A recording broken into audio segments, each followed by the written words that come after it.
بسم الله الرحمن الرحيم بسم الله الرحمن الرحيم الحمد لله رب العالمين وصلى الله وسلم وبارك على سيدنا محمد وعلى آله وصحبه أجمعين اللهم علمنا ما ينفعنا وانفعنا بما علمتنا وزدنا علما إنك أنت العليم الحكيم رب اشرح لي صدري ويسر لي أمري واحلل عقدة من لساني يفقه قولي اللهم آمين وبعد.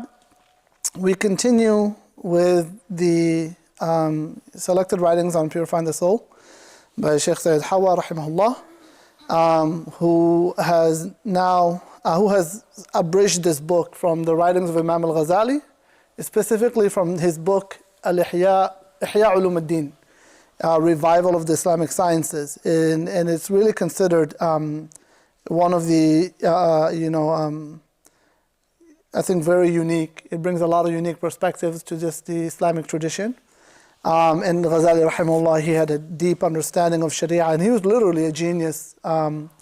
He was, in every field he wrote, he kind of wrote about, his books were always at the top. And so he wrote about creed and theology and philosophy, and his sources are considered like generational, like really. And they were the foundation for what later generations built their writings on. In fiqh, same. In usul, same. Like the entire Shafi'i school and the writers of that school, they go back to his work. Usul scholars, even from different schools, go back to his work. And so he is truly an exceptional scholar. And so this book here is taken from Ihya Ulum ad-Din, which is really a tremendous book with contributions from Imam al-Ghazali that there was no precedence to. He really contributed thoughts and perspectives, and had understandings that you don't find with writers before him. And so for that reason, the author chose the writings of Imam al-Ghazali rahimahullah. We're reading an abridged version of the writings of Imam al-Ghazali, and so we will continue. In that we mentioned that you can tell the writings from Sayyid Hawa, from Imam al-Ghazali's writings. Sayyid Hawa's writings are italic and Imam Ghazali's writings are not. So that's kind of how you distinguish the two. Sayyid Hawa's writings usually come as an introduction to the topic or chapter, and then he gives us the writings of Imam Ghazali. In a way it's beautiful because Sayyid Hawa kind of contextualizes the topic and why its relevance, especially in our modern context. And then he gives us the traditional writings.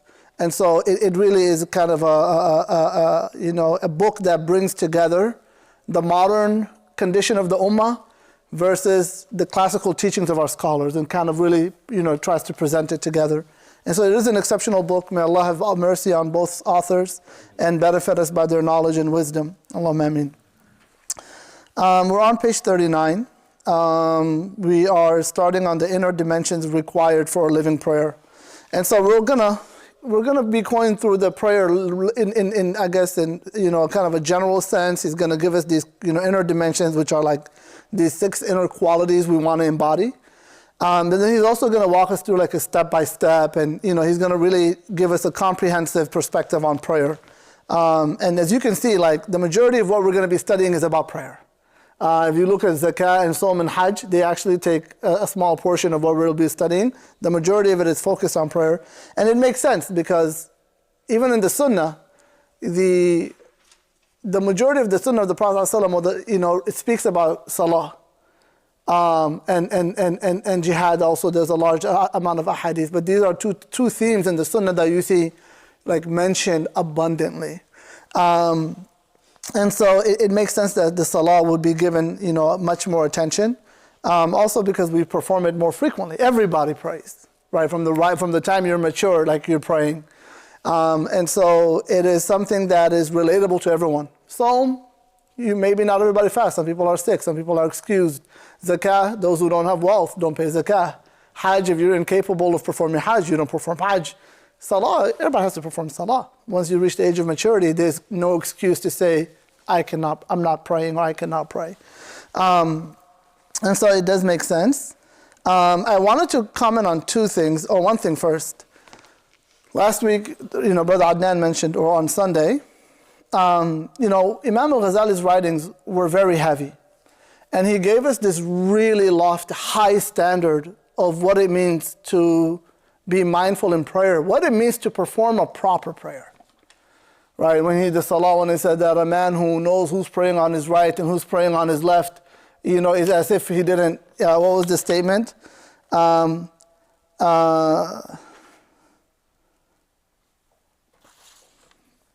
There was a saying by some of the scholars, but the man who knows the person on his right and the person on his left is as if they didn't pray, right? Or they have, nothing from their prayer. And so, how do we achieve that? That's so high, right? When the majority of us, especially if you're a non-Arab speaker, I think that's what Adnan mentioned, this isn't your language. It is not, you don't understand the words, it isn't a native tongue to you. And you're reading these words and you're making these, reading the ayat and making the dhikr, how do you attain khushu'? And there are ways we can attain khushu' even if we don't understand the Arabic language. And so we'll kind of talk about that, inshallah, as we go through this. And so there are, I think, I don't want anybody to get discouraged. We're all on in a different place in our journey. Some of us are more advanced than others. And some of us are, kind of maybe learning some of the foundational things. But everybody can draw close to Allah, right? Allah subhanahu wa ta'ala, God is not defined by language. It's by the heart, right? And everybody can connect their heart to Allah. And so we will look at what are some strategies or techniques that a person can adopt to really try to be more connected with Allah subhanahu wa ta'ala in their salah specifically and also outside of their salah. One thing that I would like to comment on is about just kind of, our conscious. So the human being, Allah subhanahu wa ta'ala has blessed us with memory. And our memory, it serves us, right? And when we navigate the world, imagine if every experience was a new experience. How difficult would our lives be? Every time you drive a car, it's like driving a new car. Every time you pray, it's like you're praying as if you're praying your first time. As if you're driving the car the first time. As if you're riding your bike the first time. Every day was like that. You can't keep your memories. Life would be extremely difficult. From the favors of Allah is that He gave us memory. And so our minds learn from our experiences and store that information and automate our behaviors. And so you learn to ride a bike for a while, and then after you learn for a while, your mind restores all that information, and now it's automated for you to save your energy, to make your life easy, and so on and so forth. Now, and this is what psychologists call the subconscious. So our conscious is when we're trying to process information. Our subconscious is stored information, automated responses, and so on and so forth. When we walk, our subconscious is amazing. The depth of our subconscious, I believe, is greater than our conscious mind. All sorts of our intuition is our subconscious. Our gut feeling when we know something, even if we can't put words on it, sometimes our conscious will not serve us right. We know something is wrong, but we can't word it. Consciously, we're not able to verbalize that experience. But our gut feeling tells us this is wrong. There's something off here. That's our subconscious. Our conscious is not able to process it, but our subconscious knows there's something there. Mathematics, our subconscious, measurements, distance, driving, walking, there's so much happening. It's really like a depth of geniusness that Allah subhanahu wa ta'ala has placed in the mind of each human being. And one of the challenges with the subconscious is that once it learns something, it automates our behavior. And that happens with prayer. And that happens with everything in life. And so the journey in our struggle, in our journey to draw close to Allah subhanahu wa ta'ala is that we don't want our devotions to Allah to be automated. So that requires a jihad in itself. Because your nature as a human being is for you to automate all your behaviors, right? Everything is automated. Your brain wants to conserve energy. It wants to minimize effort. And so your brain is automatically trying to automate everything for you. There's a jihad in that, where you have to say, no, when I worship Allah, we're not automating it. I'm going to make a jihad against my natural inclination to automate my behaviors, and I have to be intentional. And more than just being intentional, that's the first level, is just being mindful of what you're actually doing. You're trying to invoke thought. More than invoking thought, you're trying to invoke emotion. I kind of see these as the three layers of a mindful prayer. Number one thing is just to be mindful. Am I conscious of what I am doing? Get out of the automated behavior. Okay, now you got out of the automated behavior, you're kind of really present with what you're doing. Second level is meaning. What meanings are coming to mind now? This is hard. The first level is hard as it is. Just to achieve mindfulness is hard. It takes a lot of effort to slow down and to be present, and it takes a lot of training to achieve that. And then the second level is now you're trying to find meaning, and that's another level of depth that you're trying to reach. And then once you try to attain meaning, it's like, okay, what does this mean? What does Subhana Rabbil Azim mean? What does Alhamdulillah Rabbil Alameen mean? What does Allahu Akbar mean? My gestures, when I move, what does that mean? You're connecting your actions and your words to meanings. It doesn't require Arabic, even just ruku'. As you say Allahu Akbar, what meaning is coming to mind at that moment? Is it a submission, right? What is coming to mind? There's a meaning. First, you're trying to be present in that movement. And now you're trying to bring a meaning to mind. And then third, you're trying to invoke an emotion. And that is even harder. And you're doing this all in like seconds, moments, right? It takes a lot of discipline and development to develop such awareness. And so I think, those were some things I want to comment on. Is first understanding the conscious versus subconscious, and understand that we automate behaviors. That is our nature, and it is to our advantage. But with the worship of Allah, we want to be mindful. And then the three levels of having a khushu' are mindfulness. Mindfulness is being present, aware of what you're doing. And then the second level is having meaning, connecting meaning to your movement. And these meanings I think there's like an objective meaning, and there's also a subjective meaning. When I say objective, for example, like when you say Allahu Akbar, there's objective meaning, God is greater, right? That's what Allahu Akbar means. So you're thinking Allahu Akbar, Allah is greater than everything, right? Try to let the world fade away, and you just think about God, Allahu Akbar.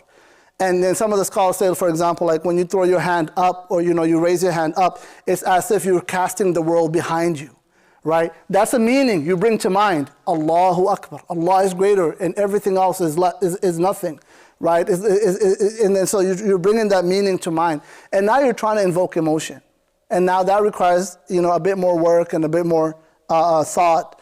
And so another thing I'll add is, this is all impacted by our mood, how tired we are, our energy levels. If we're exhausted, it's difficult. If we're busy, it's difficult. Imagine when you have a busy day. You're like, if I just know the number of rak'at I prayed, alhamdulillah, right? It's a struggle just trying to be present in your salah, because your mind is so occupied with everything that's going on in your day, right, and around you. So it's affected, our ability to be present is affected by our mood, how rested we are. If you're sleepless, your mind has a hard time focusing. And so, you need to sleep well, that affects you. Your mental health, if you have, some serious challenges, you have ADHD or something of that sort, or even something psychiatric, like it's gonna affect your ability to focus and be mindful. So all of these things are important factors that the believer wants to be aware of and see, like, I want to be mindful. How can I be more present in my salah? And that's also something else. That's something that's important to consider. You see, but that's a meaning that scholar is coming up with. There's no hadith that says that. That's why I said with the meanings, there's objective meanings and there's subjective meaning.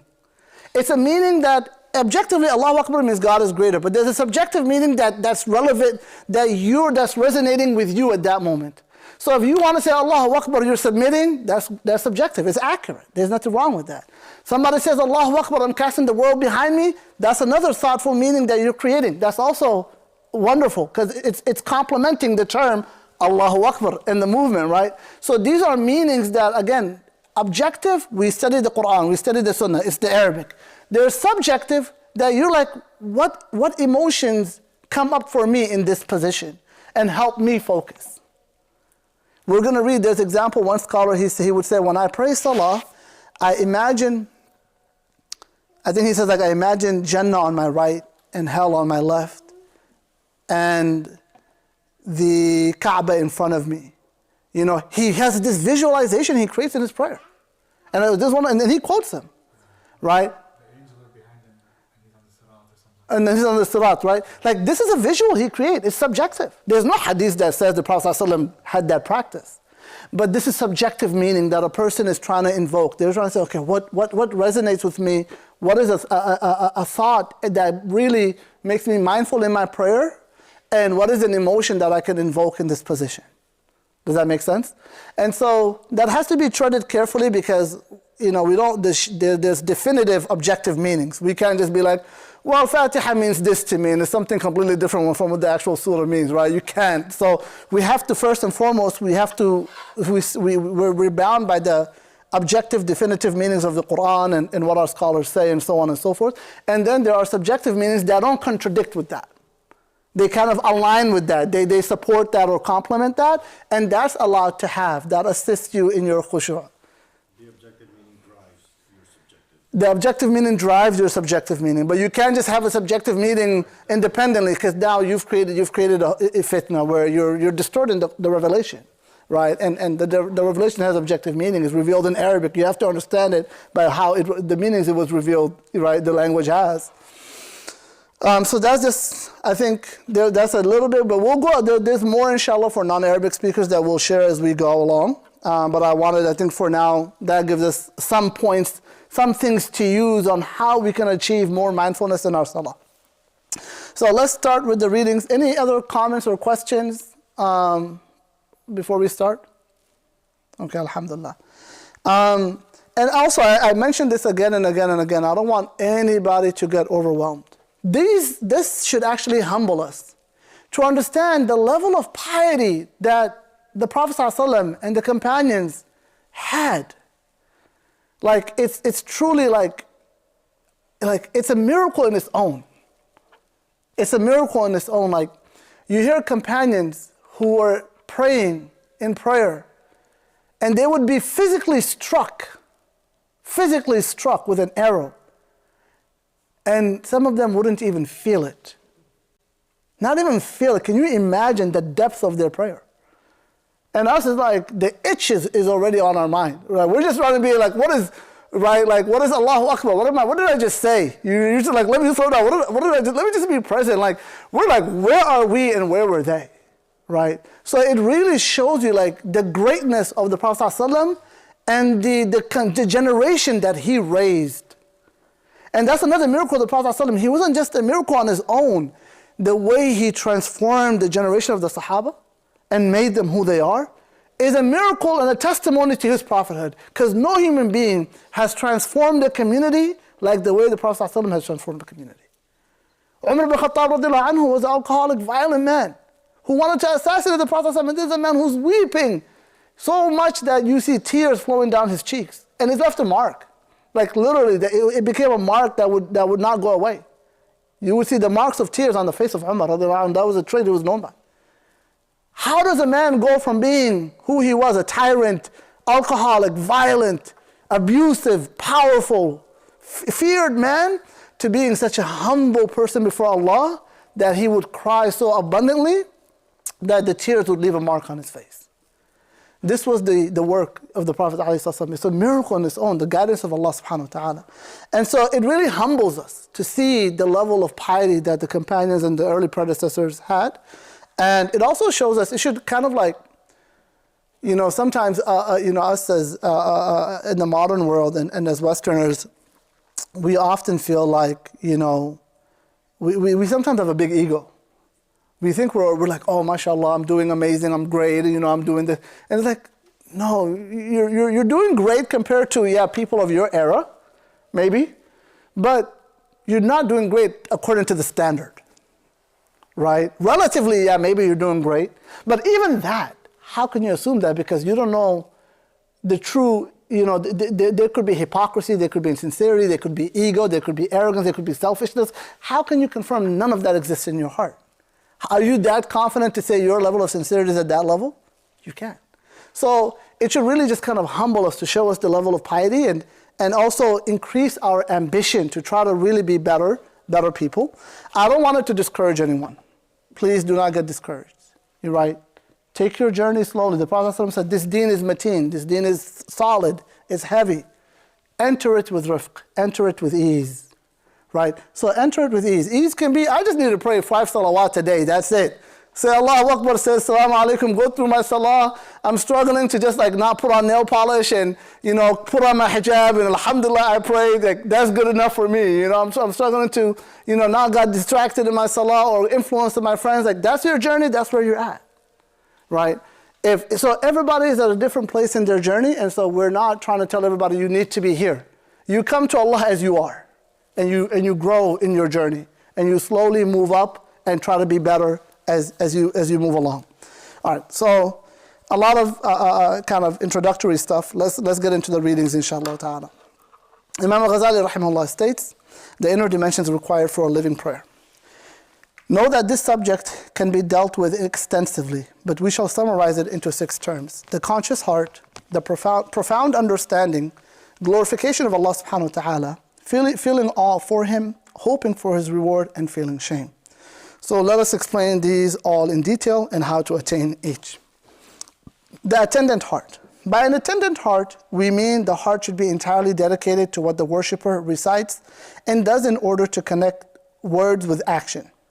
The worshipper's thoughts should not be distracted by affairs unconnected with the prayer. Thus, the attendant heart can be achieved as long as the worshipper considers deeply what he does and says. And for me, I kind of hear just being mindful. The attendant heart is you are mindful. You're mindful of what you are doing. So that's the first level. The second level, or the second dimension, he says, deep understanding. Deep understanding is the direct result of an attendant heart. Because once you're present, now you can bring meaning. And this is the second level that I gave you guys. That's all just based on my own understanding and categorization. Deep understanding is now having the awareness of meaning. Deep understanding is the direct result of an attendant heart. It may be that the worshipper performs the prayer without a conscious heart of the verbal words, without reflecting. It says, it may be that the worshipper performs the prayer with a heart conscious of the verbal words without reflecting on their meanings.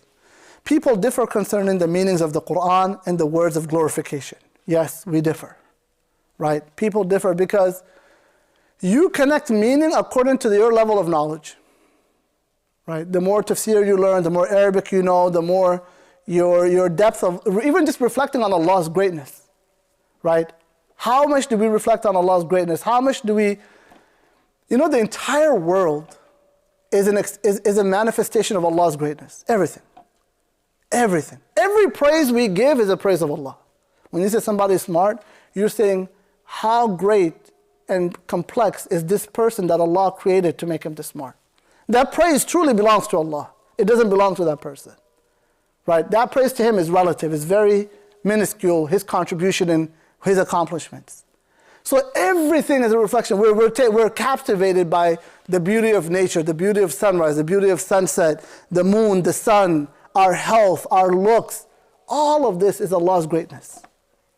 And the more we reflect on the greatness of Allah, the more we know His names and His attributes, and we connect those to the experiences of the world, the deeper our understanding will be. That's one.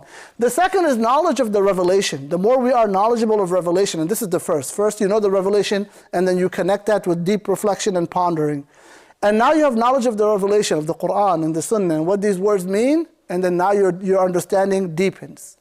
So, and dhikr. How much dhikr you make? Subhanallah. What does subhanallah mean to you? What thoughts come to mind?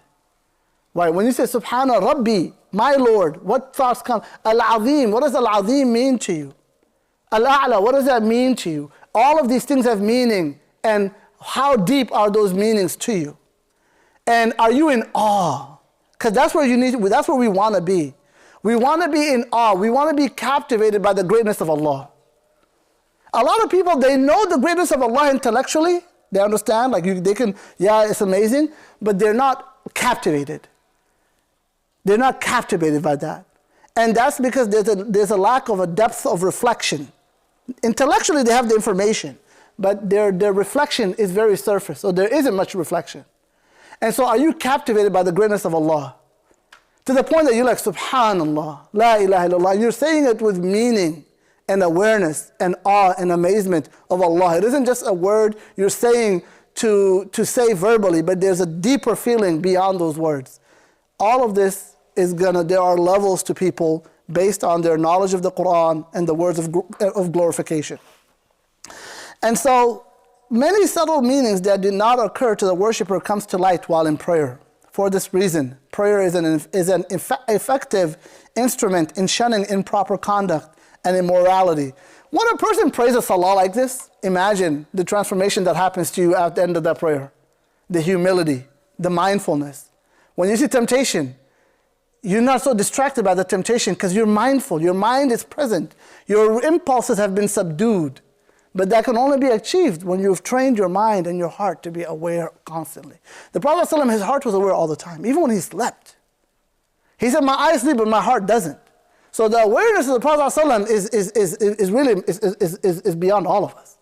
Right? But if we were just to achieve a fraction, a tidbit of that awareness, our discipline and our ability to worship Allah would be transformed. And so he says, when a person achieves this type of awareness in salah, it's an effective instrument in shunning improper conduct and immorality, referring to the ayah, إِنَّ الصَّلَاةَ تَنْهَى عَنِ الْفَحْشَاءِ وَالْمُنكَرِ.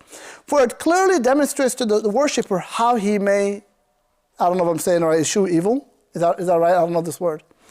I guess subdue evil, right, or repress it. Okay. The third dimension, glorification of Allah. This arises from both the attendant heart and deep understanding. A man may speak to his servant with perfect understanding, but he does not respect the one he is addressing. Right? So you might understand someone, but how much do you respect them? How much do you venerate them? But with Allah subhanahu wa ta'ala, the worshipper should pray unto his Lord with extreme reverence. And this is the awe. This is the awe. This is where the emotions are beginning. Right? The first level is just being mindful. The second level, the second dimension, you're connecting meaning. The third dimension, you're connecting emotion. The first emotion is honest. You're in awe of Allah. You have this reverence for Allah subhanahu wa ta'ala. And here he separates that, and so I see these two as being an overlap. He says feeling awe is different from glorification, for it is the feeling arising from the latter. Other types of fear. Interesting. Of a scorpion or fear of the evil people are base feelings and are in no way to be equated with the feeling of awe. And here I think he's distinguishing between khawf and khashya. Khawf is to fear Allah because of His power over you. Khashya is to fear Allah with a sense of awe. So, let me give an example. Khawf, you fear a lion, a scorpion. You're scared, this thing might kill you. Khashya, let's say your father. You love him, you hold him in high regard, but you're also afraid that if you mess up, there might be some serious consequences. That's like awe. It's fear in combination with reverence. We call that khashya. Khawf is just fear. You fear because of the threat of this. We have khawf and khashya of Allah. We have fear of Allah because there's great reckoning on the day of Qiyamah. And we also have khashya because we are in awe of Allah's greatness along with that khawf. Hope. He says hope is an increasing affair. How many subjects, and this is now the aspect of Allah's compassion and love for Allah and expecting, relying on the kindness of Allah subhanahu wa ta'ala. And so he said, hope, it is an increasing affair. How many a subject praises a king, venerates him, or fears his wrath, yet holds out no hope for reward from him. But the servant of Allah should hope for Allah's reward in his prayer, just as he should fear his punishment on the account of his shortcomings. And this comes from a deep appreciation of Allah's compassion and love of Allah subhanahu wa ta'ala, to know that Allah's mercy precedes His anger. To know that everybody it could be a recipient of Allah's mercy. Nobody is unworthy. Nobody is unworthy. Inna Allah la yaghfiru an yushraka bih. Allah does not forgive that partners be associated to Him. Wa yaghfiru ma duna dhalika liman yasha. He forgives anything besides that. Anybody can enter the rahmah of Allah. And so no servant should ever lose hope in Allah. To feel that I'm not worthy. How will God forgive me? God can forgive everything. Inna Allah yaghfiru dhunuba jami'a. Allah forgive all sins. Right? And so there's more that can be said about this, but in general, the servant must have abundant love for his Lord, abundant hope in his Lord, and never lose that because of a sin they committed. Because if a person loses hope, our scholars actually mention, they say if you lose hope in Allah because of a sin, that shows that you think your deed is going to bring you to Jannah. If you lose hope in Allah after committing a sin, then that means you're assuming your deed is what's going to bring you to Jannah. And you should never rely on your deed. You should rely on Allah's rahmah. So do not let your sin ever decrease your hope in Allah. Is this point clear? Do not let your sin, your mistakes, ever decrease your hope in Allah. Allah's mercy is beyond your sins. Allah's mercy is greater than that. He gives mercy to you at all times. So don't think just because you committed a sin, now there's concern for you not to have hope in Allah. No, you should never. You could have shame. You can be embarrassed. But that shame shouldn't be discouraging. That shame should be encouraging to know my Lord is merciful and I can ask Him to forgive me today. And if I make the same mistake tomorrow, I can ask Him to forgive me tomorrow. And as long as I do that, He'll keep forgiving me as long as I keep asking. He will never get tired of my asking. And He'll never get tired of my sinning as long as I keep coming to Him. So because of that, the servant's hope in Allah subhanahu wa ta'ala must be great. Must be great, and sometimes even greater than his fear of Allah subhanahu wa ta'ala. And there are details about when should a servant have more hope than fear or more fear than hope. That's a subject for another day. Continuing modesty, and this is haya. It is very important because it is the feeling of not wanting to fail in fulfilling one's covenant with Allah subhanahu wa ta'ala. And in the fear of committing sins, glorification, fear, and hope could not be imagined without feelings of modesty. And this is a sense of shamefulness with Allah. Knowing that, right, even like when we get out of salah, we say astaghfirullah. Even if you prayed a mindful prayer, right, you get out of salah and you're like astaghfirullah. Like, my Lord deserves more than this. His greatness is beyond this. You say astaghfirullah because we cannot fathom the greatness of Allah. We cannot. No words we say, no prayer we perform can truly give Allah the haqq He deserves. Allah says, وَمَا قَدَرُ اللَّهَ حَقَّ قَدْرِهِ. They have not glorified or magnified Allah appropriately. And so no servant can truly magnify Allah subhanahu wa ta'ala as much as he truly deserves. And so when the servant realizes, I can never truly appreciate Allah and show gratitude as much as He deserves, then at that point, the servant feels embarrassed. Embarrassed before his Lord. How can? But that embarrassment isn't discouraging. It's a modesty. It's a bashfulness before Allah subhanahu wa ta'ala. As you see, these last three are part of the emotional aspect, right? And a servant can invoke gratitude. They can invoke veneration. They can invoke different emotions at different places, depending on what is suitable to that position. And sometimes certain emotions may come more than others. Sometimes you might have excessively more modesty. Sometimes you might have more fear. Sometimes you might have more love, depending on your mood, depending on what your thoughts and what comes to mind to you at that time. And so it isn't just like you have to have all of them or one or the other. You can have different emotions at different times. Causes of the six elements. Before I continue, I would love to hear thoughts, because theoretically this is deep and really takes a lifetime to practice and really try to embody. But how do you guys feel just kind of initially when you hear these points by Imam al-Ghazali? What comes to mind for folks? Any comments, any thoughts? Later. I'd say there's a lot of balance that needs to happen. There's a lot of pulling and Yes. Because, like, for instance, when we talk about the modesty, being shameful, understanding that we can't fulfill the gratefulness that we should, and not losing hope in that, so then bringing back that, okay, I have this hope that Allah will forgive me. Mm-hmm. And then also going back to, oh goodness, I need to go back and forth. I think there's just a lot of balancing and knowing when to push more of what needs to be pushed, and pulling back on what needs to be pulled back. Yes, I think that's very accurate. So Sister Layla shared the thought of balance, right? Knowing what thought to push, what thought to bring to mind, and what to pull back from. And I think that's very accurate. Right now, Imam al-Ghazali is giving us these general categories. But what are you bringing at what time? And I would share that first thing is just try to be present. That's the number one thing. Is just teach yourself to be present. And then second, also figure out what emotion should I invoke in what place, right? I would also say, be careful with the speed of your prayer. Don't drag your prayer to the point that you're becoming distressed. Pray at a speed that doesn't feel stressful.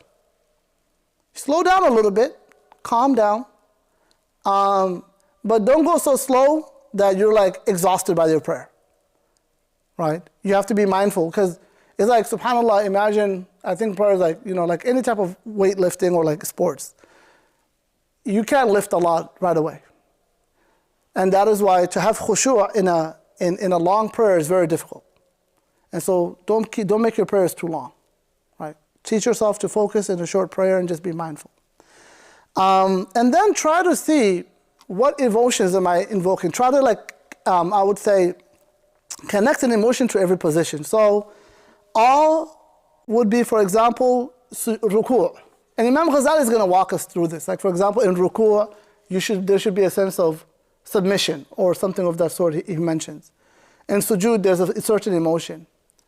When you're standing with a submission to Allah subhanahu wa ta'ala, responding to Him in the submissive position, obedient, and reciting His words. And so I think certain emotions are invoked in different positions. But the emotion part, I feel like, is the hardest level. I would say most people are just at the mindful level, just trying to be mindful.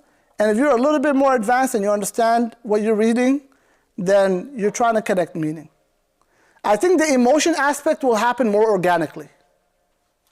You don't have to try to force it, right? You want to, as you develop your salah and you're improving, the emotional aspect will come more gradually, and it'll start coming little by little. But you don't have to try to bring it all at one time and you try to bring all this. Now, all of these emotions we can have outside of prayer though, right? When we make dua, when we are making istighfar, when we're glorifying Allah, or just an experience, right? You're just having a moment where you're thinking about reckoning, and there's a sense of fear and worry. You're having a moment where you're thinking about all of Allah's favors upon you, and there's a sense of gratitude. You're having a moment where you're thinking about the nature and the world, and you see the vastness of Allah's powers manifesting. And you're like, Ya Rab, ma a'zamak, subhanak. And you're just like, Ya Rab, what's greater than you? Glory, how perfect you are. And so you could experience these emotions at different places. And the believer wants to be one who's always thinking of his Lord like that. It's kind of throughout the day. Salah is the concentrated practice, but we want to have that kind of practice throughout our days, and where we're reflecting and we're deepening our thoughts. Of course, this comes from knowledge, and that's why learning is so important. Learning the names of Allah, learning the Quran, learning the meanings of the Quran, learning the examples of the Prophet ﷺ. Like, one must learn to have a deeper understanding. And then, of course, with reflection and practicing the art of reflection. And so, reflecting on Allah's generosity. Anything, reflecting on death, reflecting on Allah's compassion, and these different feelings come up for you. And so the believer wants to always try to exercise, throughout their day, at moments in their lives, to try to bring these emotions to mind. And in salah, it takes a longer time because it's such a concentrated prayer, and there's so many movements happening. Like the sister Alayla was saying, like there's a pull and push between emotions and thoughts, and you're like, what am I pulling? What am I pushing? So start simple. Start with Imam al-Ghazali. He will even mention, like, you can start with Allahu Akbar. Just right there, that like I want to be present for Allahu Akbar. In that moment, when I say Allahu Akbar, I want to be mindful. I want to have veneration of Allah subhanahu wa ta'ala and cast everything beside Him. Allahu Akbar. Right? And at that point, you're really being mindful. You're bringing Allah's greatness to mind, and you're minimizing everything else. And that's all. Maybe that's all. That's the only point in salah you're able to be mindful. That's fine. You practice that. Right? You develop it a little bit more. Maybe Fatiha. Maybe you're opening dua. And you're like, Al-Fatiha, he's going to also mention, like, you say, Alhamdulillah Rabbil Alameen. The hadith, the Prophet says, Allah says, when the servant says, Alhamdulillah Rabbil Alameen, Allah says, my servant has praised me. Just take a moment to reflect on that. My Rabbi is praising me and remembering me for praising Him. You say, Ar-Rahman Ar-Rahim. Allah says, my servant has, Athna alayya abdi, is another form of praise, has spoken well of me. And you take a moment to just appreciate that Allah is responding to you. And bring that awareness to mind that Allah is responding to you. That's it. You're just trying to invoke that thought. And Ar-Rahman, Maliki Yawmiddin, and then, with the rest of the surah. So slowly, you're trying to practice these different parts of, mindfulness and awareness in your salah, little by little. The emotional aspect is the level of the elite of the elite. And their emotions are deep, and their awareness is great. We're not there yet. We're developing our basics, and we're trying to move up. Brother Abdurrahman. Oh, Brother Karana. Yeah, I think, when we weak, then we more, focus on Allah. Absolutely. You fasting, like the fast sunnah, then before you pray, I think, you try to, clear. Example, you want to make a phone call, like a dentist, call them first. Mm-hmm. Everything clear in your mind. Mm-hmm. And the fasting help you a lot because you're weak. Yeah. No, that's absolutely weakness, because weakness breaks the ego. Weakness breaks the ego. You realize how helpless you are when you go through a catastrophe, and you go through hardship, or you're just physically weak, or you're distressed. Yourself doesn't focus on yourself anymore. It focuses down. I'm really helpless.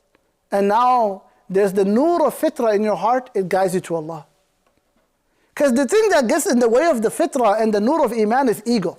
So when we break that ego, the nur of iman starts to, radiate. And so I agree completely. Fasting can help with that. Trials can help with that, and so on and so forth. Yes.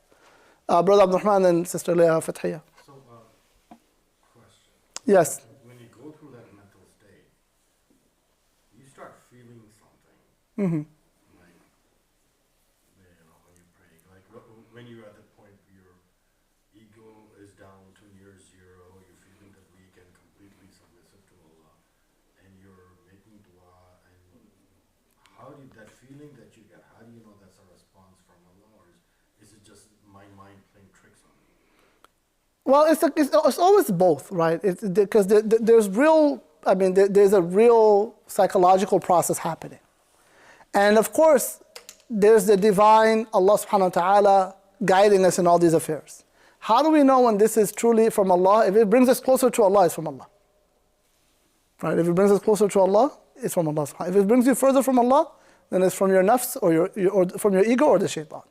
And that's how you destroy. Even the hardship.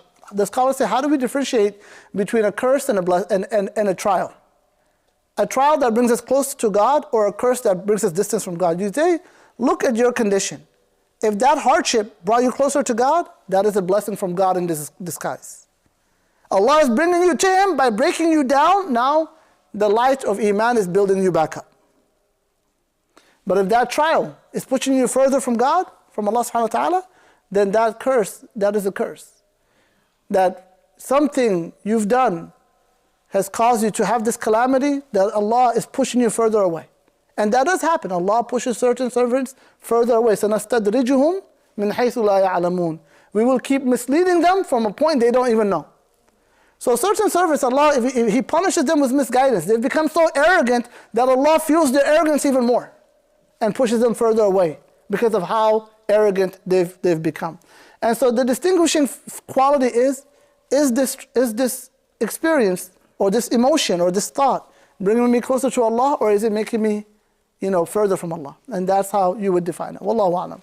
So I learned something a while ago, and it kind of changed the way I approach salah or any activity in general. In that, your brain continues to think about the last activity you did for the next 10 minutes. Right. And so they were saying, I don't remember who it was, but they were saying if you want to have more a more present heart or be more mindful in your salah, Yes. make sure that before salah you kind of get your mind ready for salah, so that there's time that's passed, so you're not thinking about what you just did during your prayer, if that makes sense. Yes. If you're moving from one activity directly to salah, it's more likely that your brain is going to still be thinking about that last activity. Yes. That was interesting. No, that is very accurate, right? So the sister shared that, the idea of our brain continues to think about what we've done in the last 10 minutes, and so that thought and that experience is still on our mind, and we're still thinking about it, processing it, and so on and so forth, right? And so one way to help improve the khushu' is to try to have this break, I guess, between our last activity and prayer. Yeah. That's very accurate. And I would say there's even in the sunnah that what assists with that. So it is Islamically recommended to make wudu for every salah. It's not mandatory. If you have wudu and you didn't break your wudu, you can pray with the previous wudu. It's fine. But it is Islamically recommended تجديد الوضوء عند كل salah. So that you renew your wudu for كل salah. That's recommended. Of course, we have the sunnah before prayer. There's sunnah in adhan and iqamah. There's sunnah before fajr, sunnah before dhuhr, sunnah before asr, between adhan and iqamah, 4 rak'at that you could pray. There's sunnah before maghrib that you can pray 2 rak'at between adhan and iqamah. And the Prophet mentioned, he said, رحم الله امرأ صلى قبل العصر أربعا. He said, may Allah have mercy on a man who prays 4 before asr. And then another hadith, he said, صلوا قبل المغرب صلوا قبل المغرب صلوا. There's a hadith that says, pray before maghrib, pray before maghrib. We have the sunnah before the adhan and iqamah of Isha. So increasing your sunnah will definitely prepare you for salah. And so that's one of the benefits of the sunnah. And I think the wudu is also, if you have a very busy day, you had something that was really distracting, water really just, even psychologically, right? They say if you're anxious or you're just really busy, having ice pack or just cold water can really help slow down the mind. And so making wudu with maybe a little cold water, it doesn't have to be freezing cold, but just something cool to kind of help just kind of slow down your thought process and so on. And so yeah, this is another tip a person can apply. Now, doing this on a regular is hard. So I think it's important to figure out what can I kind of sustain. What can I do regular? The importance is consistently. All of these are tips, right, that we can give, and there's much more that can be said. But what can I do consistently? And so kind of figure out, you start with takbir. Allahu Akbar. I'm really, really going to make sure when I come into my salah and I say Allahu Akbar, at that point, I'm going to condition myself to be present. Right? And then after that is a struggle. I'm going to do my best, but I'm going to make sure that is a priority. And then we cultivate that. Maybe Fatiha.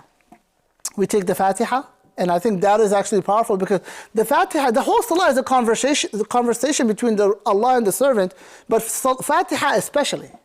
Fatiha is actually called salah. When Allah says in the hadith, I've divided the prayer between my servant and I. What is the prayer? Fatiha. And I've divided Fatiha between my servant and I. And so Allah subhanahu wa ta'ala names Fatiha salah. So Fatiha, the essence of salah is Fatiha. So if a person exercises with just Fatiha, I'm going to be present in Fatiha. I'm going to really work on that and make an intention. If that's something, if that's the one thing you take from this, because the intent of this class is not theoretical. The theoretical information is beneficial, but it's like, what practice am I taking? And so everybody can develop. Okay, this is a practice that I can apply. Wallahu alam. And so yeah, and then the other advice is making wudu, taking a gap, and so on and so forth. All these are practical things that we could do. Brother, remind me, subhanAllah. Fahad, I was about to say Faisal. Fahad, last question and we'll wrap up for the night. I was going to add to it, since we're on the topic of like preparation. Yeah. The author mentions it in page 44. Yeah. Where he talks about like there's stuff that we can do physically before the prayer even starts. Yeah. Some examples he gives, like maybe praying in a darker room or removing like distracting objects, or just basically changing the environment that you're in. That like small things that we can control. Yes. That can make a big difference. And we will talk about that. He talks about like paying attention to your environment. It's recommended to have a place of prayer in your home, to actually have a designated place of prayer. And you make that like, because we associate meanings with our spaces, right, psychologically.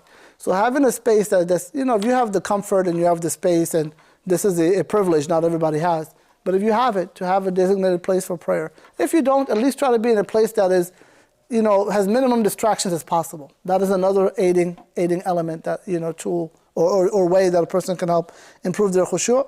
Inshallah, we'll wrap up with this. We'll talk some more about this. There's much more, like we're just touching the surface of what Imam Ghazali is telling us. He gives us so much more advice.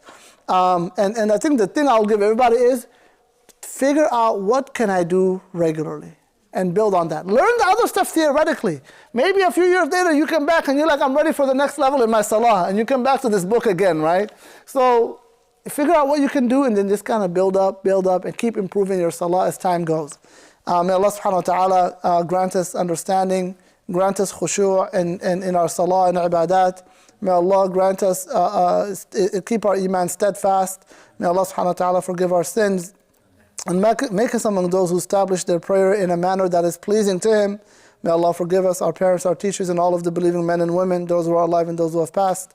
Allahumma ameen wa sallallahu wa sallam ala Sayyidina Muhammad wa ala alihi wa sahbihi walhamdulillahi rabbil alameen.